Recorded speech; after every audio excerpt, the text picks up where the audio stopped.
there's a lot of things on the Eastern Shore that are very relaxed, and that's one of the beauty things about being here is being able to come here and just enjoy what it is. But we try to make sure that we make everything a priority so people understand that they're important to us. The Eastern Shore Virginia Broadband Authority is connecting premises in Virginia one section at a time. They began around 2008 with funding help from NASA when the government facility on Virginia's Wallops Island needed better connectivity through fiber. Since then, the authority has started taking advantage of the infrastructure to connect the local smaller communities with an open access fiber-to-the-home network. In this interview, Christopher talks with Robert Bridgham from the authority, who describes the community and the authority's efforts in their ongoing projects. The publicly owned infrastructure creates the opportunities for more competition, a range of services, and improved local connectivity. Now here's Christopher with Robert Bridgham from the Eastern Shore of Virginia Broadband Authority. Welcome to another edition of the Community Broadband Bits podcast. I'm Chris Mitchell with the Institute for Local Self-Reliance up in Minneapolis, Minnesota. And today I'm speaking with Robert Bridgham, the Executive Director of Eastern Shore of Virginia Broadband Authority. Welcome to the show, Robert. Thank you very much. So let me just dive in with a quick question. What's the Eastern Shore? I mean, I actually visited it as a child. I have very fond memories, but aside from a lot of sand, I don't recall a whole lot. Well, the Eastern Shore of Virginia is basically a little peninsula that sticks out towards the Atlantic Ocean, and it basically is on the very southern edge of the Maryland Eastern Shore, and it goes right to the Chesapeake Bay Bridge Tunnel feeding into Virginia Beach. It's a community that's got a lot of history in agriculture and aquaculture. We have a lot of watermen here. We have a lot of farming here. We deal with a lot of poultry here, and it's kind of a really great, more rural environment where if you're looking to get out in the great outdoors, hunting, fishing. And what we'll be talking about today is this Eastern Shore of Virginia Broadband Authority, which is doing some interesting wireless and fiber projects. We'll get to that in a second, but first, I'm just curious, why an authority, which is that's the entity that's owns these things and is sort of responsible for these investments, but why an authority rather than a county or a local government? In the Commonwealth of Virginia, the counties themselves are not allowed to sell telecommunication services as a service to commercial entities or residences of the area. So Virginia law created an act called the Wireless Services Authorities Act, and it allowed for the formation of what they call a wireless authority, such as ourselves. Very similar to a bridge authority or a tunnel authority. It basically gives us a limited scope of things that we can and can't do. So we can sell telecommunications services. We can charge fees for those services. We can actually provide voice over IP and voice services. The only thing we can't do is provide cable television services, at least typical channelized cable television services. The idea behind it was that it gave the Commonwealth the opportunity to have other organizations we are a political subdivision of the state, so we're kind of like a county as far as the hierarchy of political subdivisions, but we are a standalone entity. Our board happens to be formed from the two counties. We've got Northampton County, which is on the southern end of the Eastern Shore, and Accomack County, who's on the northern edge of the Eastern Shore, had a joint resolution to form us. And so two of our board members are the two county administrators, and then three of our board members are three community members at large agreed to by the two counties to ensure governance and steering of the organization. And you're going on 10 years now of improving internet access via the authority. Absolutely. In April, we hit the 10-year mark. We're very excited about that. That's wonderful. And so I think it makes sense to maybe dive into what happened shortly after creating the authority. And, from what I've read, it sounds like you got going with a little bit of a wireless service.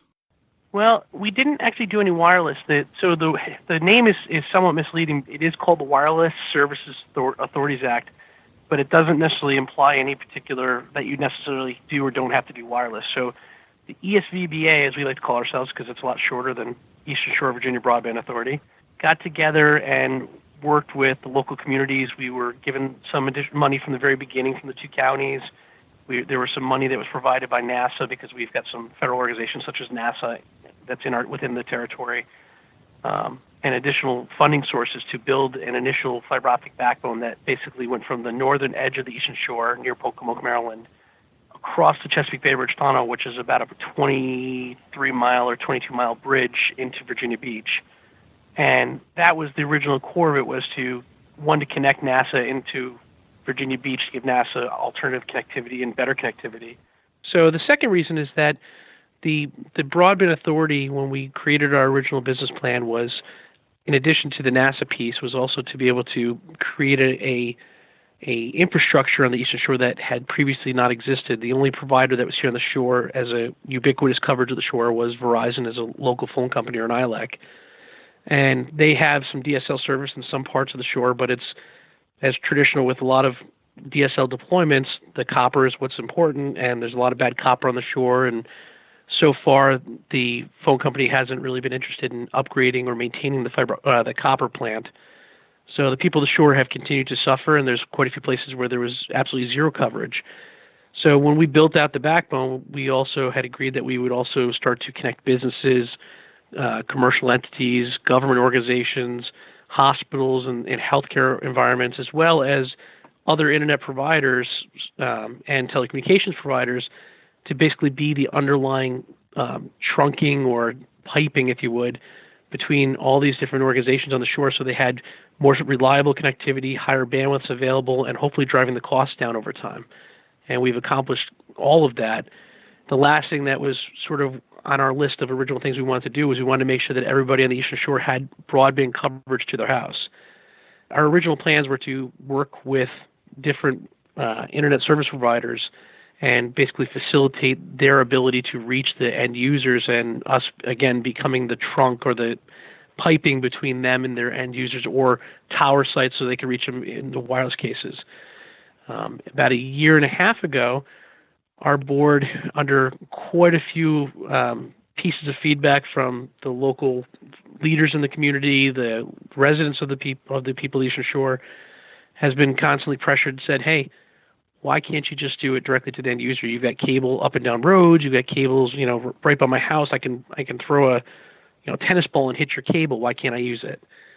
And so the board last September made a decision to start doing fiber to the home in a test town called Harborton, Virginia. And we started to build it and sell it and connect customers, and it was working well. We had a fairly good signing rate. We had services that were working very well. People were incredibly pleased with it. And so when you say that test, was that actually the fall of 2016? That was the fall of 2016. That's correct. Okay. And so now you're doing more work in 2017, and you're about to fill us in on that. Correct. Sorry about that. Yeah, no worries. I keep forgetting that we're already past that. I can't believe it myself. Yeah, time flies when you're having fun.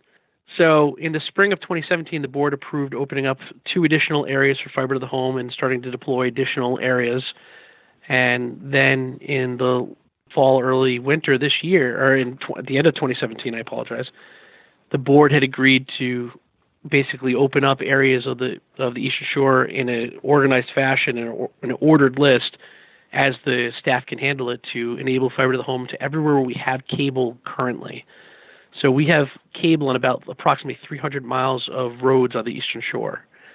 So we're in the process, in the midst of that. I think we've got 7 areas open at this point, 9 areas open, and continuing to open up new areas, hopefully about a pair every month until we've got all of our existing areas opened up, and then looking at what the strategy is beyond that to continue to reach further and further into the necks, into the more rural areas, to make sure that everyone has access to broadband if they desire it. And when you talk about those 300 miles, about what percentage of the territory? Is that like half of the relevant people that could be covered, or less, or more? It's about 20 to 25% of the residences of the Eastern Shore are on our route, on the existing routes that we have. Okay. So we can enable about a quarter of the people on the Eastern Shore have access for broadband today. And let's just go back in time briefly to when you originally started, because this is something that we run into frequently, often with county networks and more backbone kind of networks. And that's, you have this backbone fiber, and originally you're connecting NASA, you're connecting several other key sites. If I'm a business in between there, do you, as ESVBA, do you run a lateral to that business, or is that the responsibility of the internet service provider that would be offering service to that person or entity? We can sell customers in multiple ways, both directly to the end user, and also we can sell it to the ISPs that may be buying a service to an end user. Either way, we provide the lateral or the distribution cable and then the entrance cable into a customer's premise and deliver a demarcation point within the customer's property and then hand off to that customer. So we build everything and provide the electronics at the end of the fiber. Everything is lit. And one of the things I saw was that you, along with others in Virginia, it seems like Virginia's been a real pioneer of this, use community development block grants as part of your funding to expand some of your network. Yes. So originally, as I mentioned, there were several funding sources. The CDBG grants were part of some of the communities that we were able to get money for to help build out those communities, such as Chickatee and such. Yeah, I just think it's worth pointing out because, West Virginia has just devoted some money for that, and I think a lot of people aren't aware of the potential power of the of those particular grants. It's more of a more recent tool, it feels like, although I think you did it before anyone else did. Yep, it was a good move. Your network has been enabling both wireless and wired services, right? That's correct. We sell to both wireless internet companies. We sell to traditional telecom companies that are buying lease circuits from us to get to cell sites or to large commercial entities. And then we sell to traditional commercial entities such as insurance agencies, doctors' offices, schools, things of that nature. Are there any residents or businesses that are actually getting, writing like a monthly check to you, or do you entirely just facilitate the other, third-party ISPs connecting customers? All of our services are on a monthly rate basis. So we provide, whether it be to an ISP or to an end business, we provide the circuit on a monthly rate, and they subscribe to a particular quantity of bandwidth over a particular term that they select. So we sell it to the end user. And if they're looking for internet, we'll provide them the IP space and the routing and all the access to the internet. If they choose to buy a multi-point WAN so they can tie their 3 or 4 offices together or 7 to 8 offices together, we'll provide that layer 2 connectivity so that way they've just plug in and they can see all their sites. Or to the ISPs, we'll provide them backhaul and or internet access if they ask for it, so they can, again, reach the end users themselves and or put up towers and then distribute further. So you're wholesaling and retailing, effectively. We are. Except for cable services, which you're not allowed to retail, and which I'm sure, actually, if I was you, I might wake up every morning thanking the state of Virginia for not allowing me to get into that. We are definitely not complaining about it. And I'll just say that it's a two-edged sword. I feel really bad for networks like Bristol, Virginia, where if they had the ability to do cable services, I think the Bristol, Virginia, the BVU Authority would have been able to do a lot in southwestern Virginia. So I shouldn't make too much fun, but it is worth noting that it is such a headache that if you can supply your community with good connectivity without getting into cable, so much the better for you. Yep. Although I will say that there's still a large demand, even though services and the demand is moving towards over-the-top products such as Hulu and Netflix and Sling and things of those, products of those nature. There's still an awful lot of demand for traditional cable services, and even here on the shore, there's quite a lot of gaps where there is no cable service other than satellite services.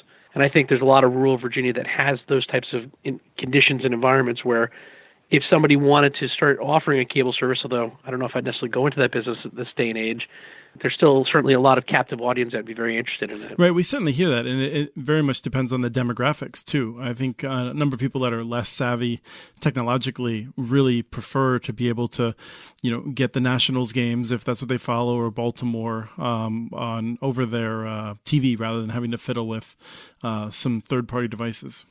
Yep. So are there any lessons learned over the years that you've been working there? I mean, have you made any sort of changes to how you do things that you'd be able to share with others so they don't do it wrong the first way or in a suboptimal way? Well, I'll say one lesson right off the bat is that our original business plan was instrumental in steering the original organization, has continued to be that. So 10 years later, we still are able to use our original business plan as a point of reference to say, this was our original plan, and we're still following that plan. And you should always make adjustments to plans as the real world forces you were unforeseen. However, having that original plan that was forward enough looking to be able to continue to be material a decade later is obviously instrumental in the success of an organization.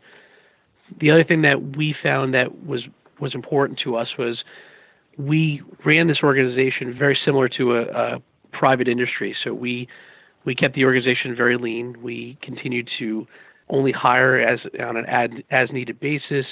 We found people that were highly skilled in multiple areas, so we were able to sort of have a Swiss Army knife to solve different problems. So if I'm placing cable on a telephone pole, I can have one of my technicians place on the telephone pole, and he can also splice, and or he can also, or she can also put equipment and electronics and do some troubleshooting. So we were able to, with less people, be able to do an awful lot within the organization before we had to start adding headcount.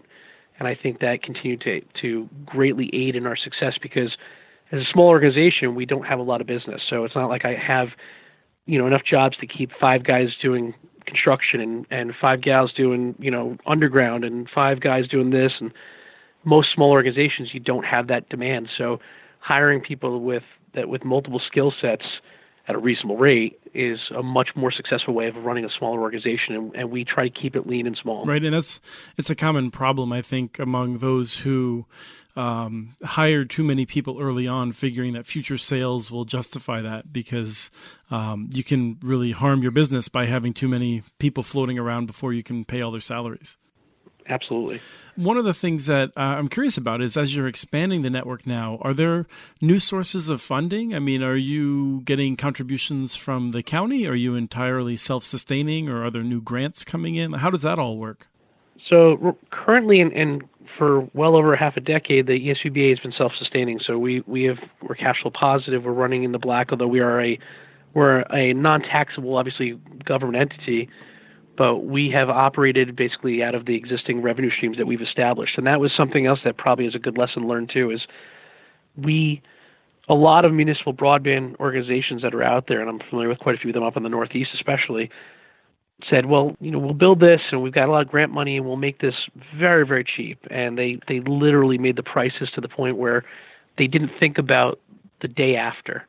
And so you have to operate bucket trucks, and you have to have testers, and you have to have staff that's available 24/7 when a snowstorm hits or a hurricane hits or whatever your environment is.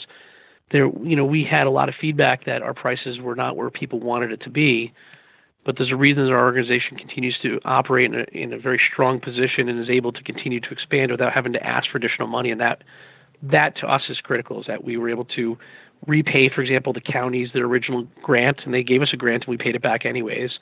We've been able to continue to operate and acquire hardware and systems as necessary to continue to operate in an efficient manner, and then also be able to, every time we have a customer sign, I don't have to go to the bank or go to a line of credit. I'm able to just continue to self-fund myself. So from a financial perspective, we're very stable. We are looking at what the cost for a total deployment across the whole Eastern Shore would be. And so, cash is king always in any organization, private, public, it doesn't matter. And the challenge is always trying to make sure that there's monies available. And today, there isn't really a lot available for municipal broadband entities that I'm aware of. We've looked at the CAF2 funding, we've looked at the EDA, we've looked at some of the grants and some of the loans that are available. But, a lot of the original monies that had existed, like the BTOP funding and such, those funds aren't as available. So it is definitely a challenge to provide ubiquitous coverage without, good funding sources for municipal broadband entities. And so trying to be very smart about how you handle your cash, how you manage the organization and the asset that you build is critical to continue to keep it sustainable.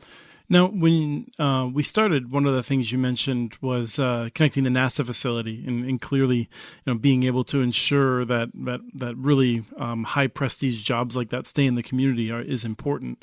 Are there other successes that you credit the network with? I mean, is there something where you say, you know what, I know that we're doing a good job because this has happened?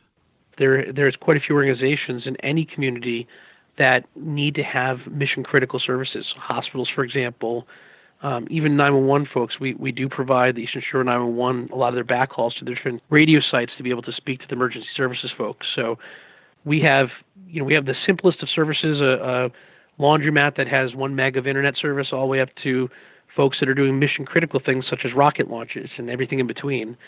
We pride ourselves on the fact that our network is very reliable. We pride ourselves on the fact that our responsiveness of our staff is always top-notch. And we think that it's more than just the fact that, our prices are good or bad or otherwise. It's about the way we handle ourselves and present to the community in a way that's professional, responsive, and provides them a service that is not matched anywhere else. I mean, most people are used to, we'll get to it when we get to it. I mean, there's a lot of things on the Eastern Shore that are very relaxed, and that's one of the beauty things about being here is being able to come here and just enjoy what it is. But we try to make sure that we make everything a priority so people understand that they're important to us. So is there anything else that we should touch on before we wrap the show up? We're proud of the success story that we have here, and we feel like this is something very reproducible in other areas and other communities. The key that we always have had is keeping our costs as low as possible, taking in-house things that we can, but also accepting the fact that there are times that having good contractors to work with us so that we continue to be able to expand at a good rate. And then, again, trying to maintain our finances in a fashion that allows us to operate on a go-forward basis and not put ourselves in a position of having to stop because of a capital issue. So I think those are all lessons and things that I feel like we've done well over the past 10 years, and we hope to continue to do well over the next decade or two, or hopefully as long as we survive and as long as we thrive. Right. Well, I wish you the best of luck with that, and I really appreciate you taking time to come on the show and share what you've learned with our listeners. Well, thank you very much. That was Christopher with Robert Bridgham from the Eastern Shore of Virginia Broadband Authority. Check out Muni Networks for more stories. They're tagged ESVBA. We have transcripts from this and other podcasts available at muninetworks.org/broadbandbits. Email us at podcast@muninetworks.org with your ideas for the show. Follow Chris on Twitter. His handle is @CommunityNets. Follow muninetworks.org stories on Twitter. The handle is @muninetworks. Subscribe to this podcast and the other ILSR podcasts, Building Local Power and the Local Energy Rules podcast. You can access them anywhere you get your podcasts, like Stitcher or Apple Podcasts. Never miss out on our original research. Subscribe to our monthly newsletter. You can do that at ilsr.org. We want to thank Arnie Huseby for the song Warm Duck Shuffle, licensed through Creative Commons. And we want to thank you for listening to episode 294 of the Community Broadband Bits podcast.